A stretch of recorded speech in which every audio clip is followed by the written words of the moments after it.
So now we're going to dive into our last two stories. These are rumors. These are breadcrumbs. These are unconfirmed uh, things, but they get me excited. And let's talk about them. So the first one, and there isn't a whole lot to chew on with these, but it just kind of really kind of gets you thinking. So the first one that I keep seeing is around Citi. So obviously, as we know, Citi is a major financial institution. Citi and JP Morgan. Let me zoom in here a little bit. Citi, JP Morgan, and a bunch of other major institutions are teaming up and working together to build a Web3 ecosystem. And it's mentioned that they're using a DLT that will not be mentioned. And that's the big question here, and kind of the whole crypto industry looks at these bigwigs, right? And they see the mention of they're using a DLT, not a blockchain. They're using a DLT for this. And it really gets you thinking, because these financial institutions, and this is another trend that I'm seeing, right? When we see these mentioned, and this is a weird thing to think about, when we see these things mentioned, about, like, let's say, BlackRock or Citi or JP Morgan or whatever it may be, whatever your flavor is this week. And we hear about them building on crypto or building on, a DLT or whatever. And we kind of think, oh, what could they be building on? At this point in time, there's a high likelihood that these folks have already built proof of concepts on Ethereum. They've already built stuff on Solana.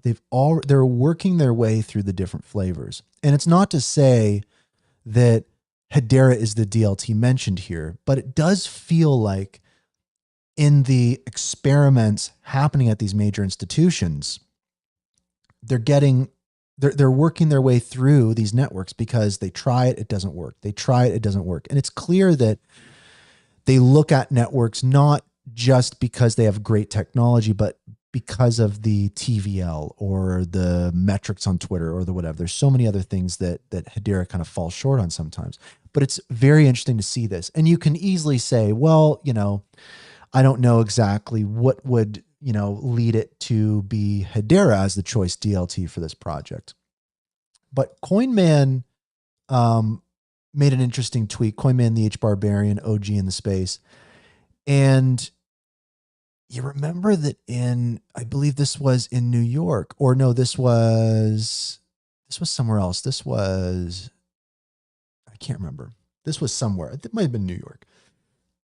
I think it was. But who's on this panel? Aberdeen, right? Duncan Moore, Aberdeen. Rob Allen at Australians Payments Plus, right? On the governing council. And a representative from Citi, right? The head of partnerships. So that's very interesting. And it really kind of gets you thinking, because that's part of this kind of rumor is like, Citi is starting to have these kind of backroom conversations. They're starting to make some moves within this rest of this group. And I know that people in the Hedera community have been speculating of like, what if Citi joins the governing council, or what if they have a use case, or all these types of things.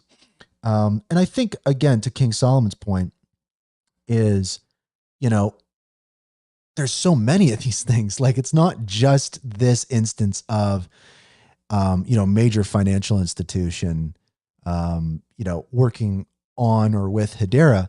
It's multiple instances of this. We had the BlackRock, we have Arcax, we've got now Citi, we've got Shinhan Bank, we got Standard Bank, we've got all these different types of things. And you really reflect on it and you're like, you could say close to a dozen major global financial institutions, whether they be, brokers or banks or whatever it is, that are currently building proof of concepts or currently building live use cases on Hedera. Like, that's literally just a fact. Also, billions and billions of dollars of real world assets, whether they be money market funds, diamonds, real estate, are currently tokenized on Hedera. So there's this push and pull with the narrative, the facts, and the volume of information. Again, like King Solomon said earlier on the show, is, just one of these random headlines from one of these days, years ago would have rocked the boat for any ecosystem.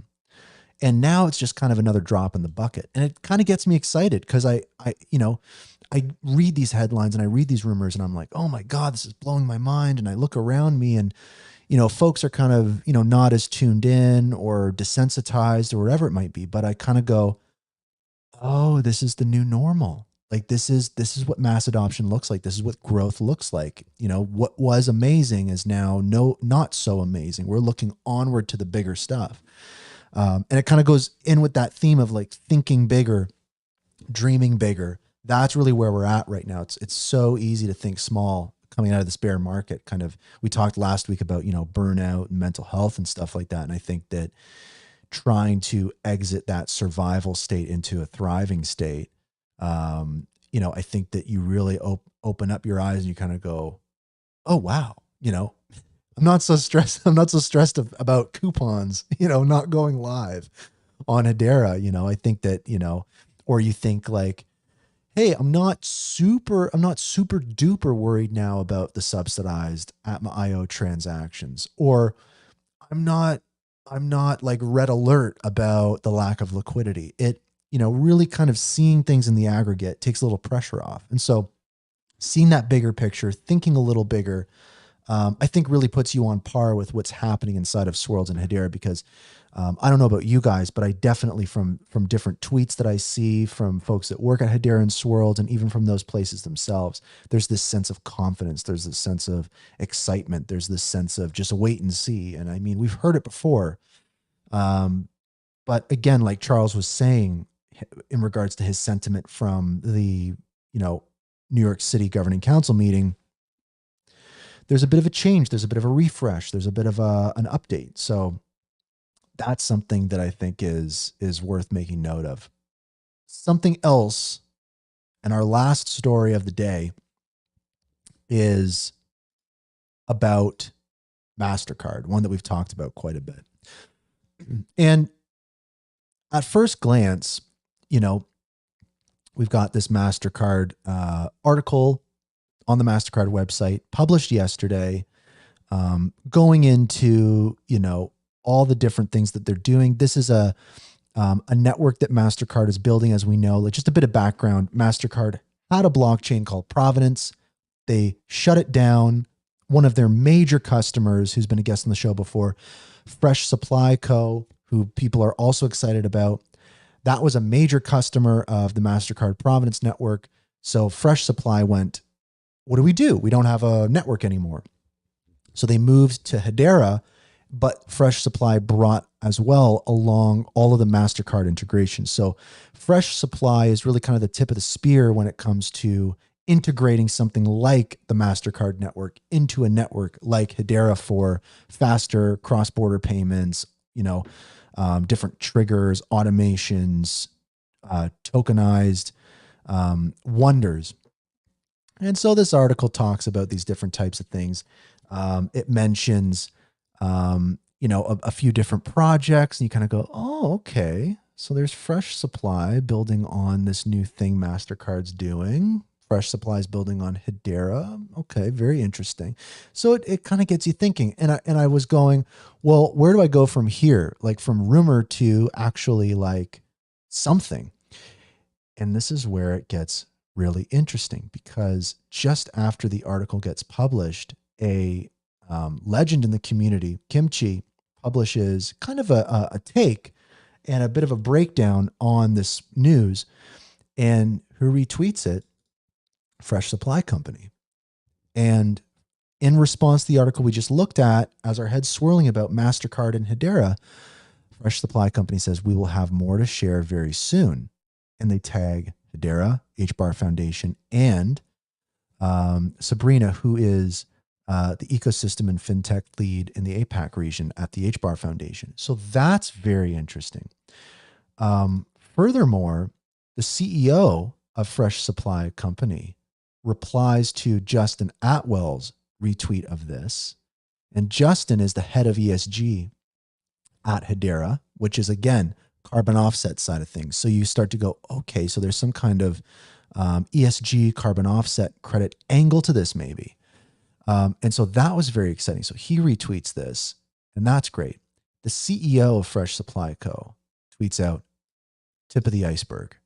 And so then I reflect back on this news, and I kind of go, okay, the breadcrumbs here are not spread so thin, I guess. There's some more substance here. And so this is a story that I think I'm going to watch even closer, the kind of Hedera Mastercard narrative. It does seem like some very interesting stuff is playing out. And there was a post deleted by the HBAR Foundation.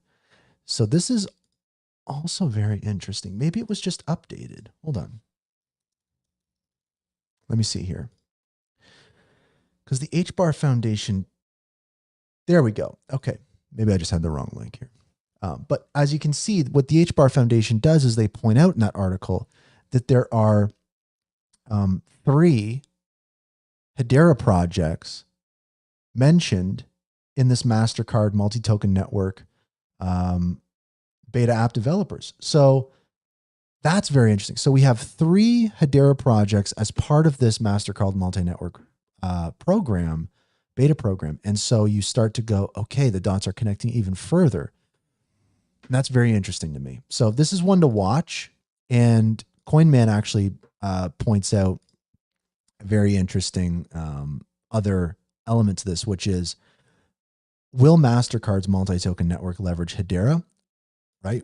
We talk about that, but also they talk about a tokenized form of carbon credits with tokenized deposits. So perhaps this is also incorporating the Hedera Guardian. And as we know, the Hedera Guardian is the kind of tech stack for carbon offset credits on Hedera. So gets you thinking about everything we've talked about, the MasterCard Hedera story, FSCO, all those different types of things. It gets you thinking, and you keep going down the rabbit hole. And, I think that we're just going to kind of have to see how that plays out. But that was a very interesting occurrence that unfolded.